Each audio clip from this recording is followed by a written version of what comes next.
قرآن حکیم فرقان حمید نے ارشاد فرمایا سورہ ملک کے اندر، فرمایا وَأَسِرُّ قَوْلَكُمْ، تم کوئی بات چھپا کے کرو، اَوِجْهَرُوا بِهِ، یا اعلانیہ کرو۔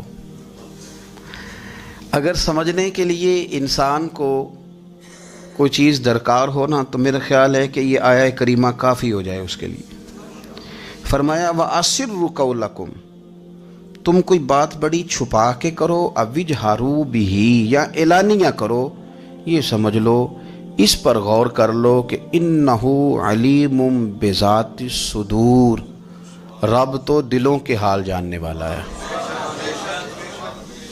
تم اعلانیہ کرو یا چھپا کے کرو، وہ تو جانتا ہے، علیم بذات الصدور، وہ تو دلوں کے حال جاننے والا ہے۔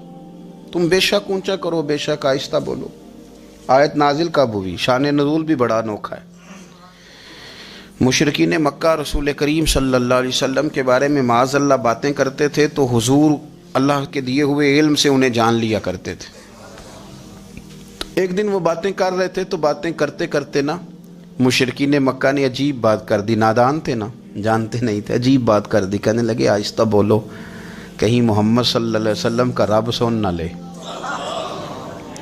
آہستہ بولو، اونچی بات نہ کرو، کہیں مصطفیٰ کریم علیہ السلام کا خدا سن نہ لے۔ تو اللہ نے آیت نازل کر دی، فرمایا نادانو وَأَسِرُّ قَوْلَكُمْ اَوِجْهَرُوا بِهِ، آہستہ بولو یا اونچا بولو۔ اور شارحین نے، مفسرین نے لکھا ہے نہ بھی بولو، آہستہ بولو یا اونچا بولو، یا بے شک تم کوئی بات زبان سے ادا نہ بھی کرو، اِنَّهُ عَلِيمٌ بِذَاتِ الصُّدُورِ، رب تو تمہارے دلوں کے حال جاننے والا ہے۔ اسے تو پتہ ہے تم نے سینے میں کیا چھپایا ہے، حسد چھپایا ہے کہ رشک چھپایا ہے، عداوت چھپائی ہے کہ محبت چھپائی ہے، اسے تو پتہ ہے، اسے خبر ہے، اس لیے کہ وہ نظر ہی تمہارے دل پہ رکھتا ہے، اسے پتہ ہے تمہارے اندر کیا ہے۔ تجھے تو کہا گیا ہے کہ وَمَن يَتَوَكَّلْ عَلَى اللَّهِ، تو اپنے رب کی ذات پر بھروسہ کر، فَهُوَ حَسْبُهُ، وہ تیرے لیے دنیا میں بھی کافی ہو جائے گا، آخرت میں بھی کافی ہو جائے گا، وہ تیرے لیے کافی ہے تیرا رب رسول۔ تو اللہ رسول کی جانب توجہ کر۔ شہد بڑا میٹھا ہوتا ہے، عرب کے اندر ایک درخت پایا جاتا تھا، ایلوا اس کو کہتے تھے۔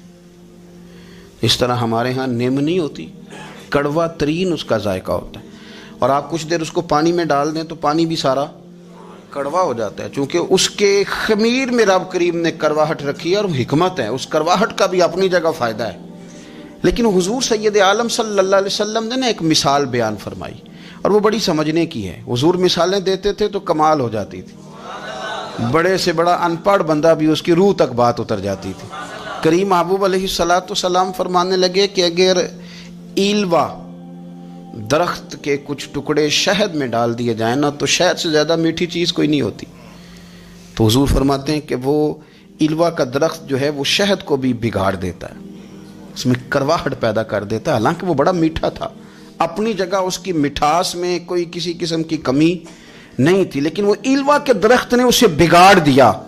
اللہ کے محبوب فرماتے ہیں جس طرح ایلوا کا درخت شہد کو تباہ کر دیتا ہے نا، اس طرح حسد آدمی کے ایمان کو تباہ کر دیتا ہے۔